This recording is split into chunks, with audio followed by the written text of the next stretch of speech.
Bonjour et bienvenue à l'invité de Thierry. Nous sommes à Nanda pour la Freeride Competition. Nous avons le plaisir d'accueillir M. Cyril Lanfranchi, qui est le président organisateur de cette manifestation.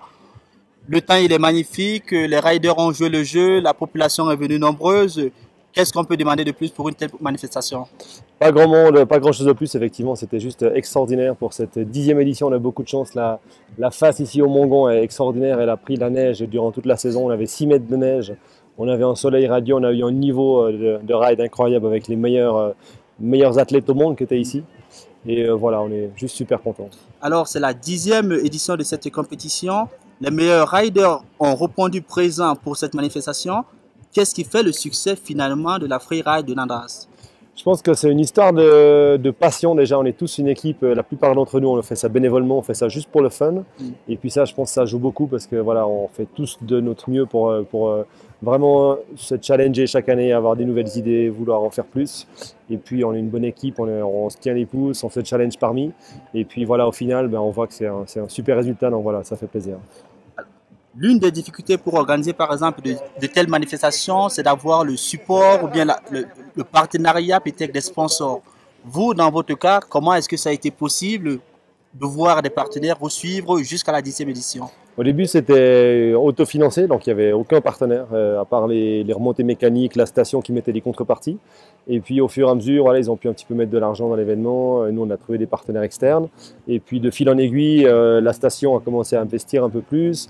On a réussi à débloquer un budget de publicité pour l'événement.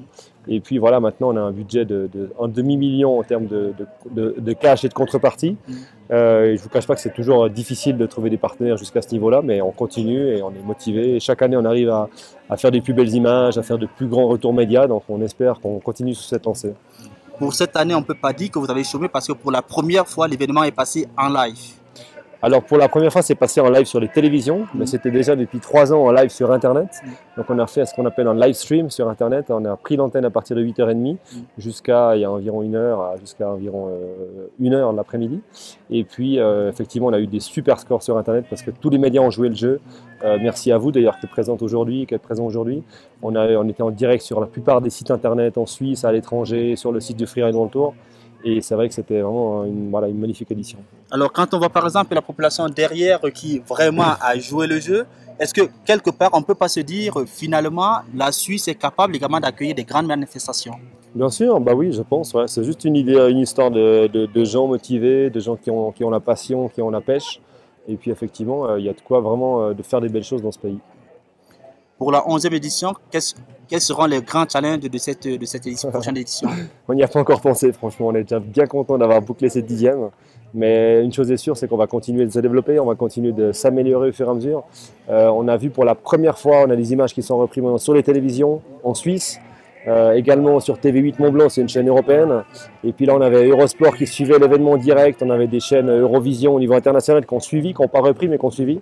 Et là, on va débriefer avec eux. Et je pense qu'avec les images qu'on a fournies aujourd'hui, on est quasiment sûr que demain, on sera sur ces télévisions. Donc ça, ce sera le grand challenge, c'est d'être en direct sur des grandes chaînes télévision au niveau mondial. Alors, on vous remercie déjà d'avoir relevé ce grand challenge parce que ce n'est pas donné à tout le monde. Et on espère également que pour les prochaines éditions, non seulement les médias vont vous suivre, mais également les sponsors. Merci, M. Lanfranchi. Merci à vous. Quant à vous, nous vous donnons rendez-vous très prochainement et avec un nouvel invité. Au revoir.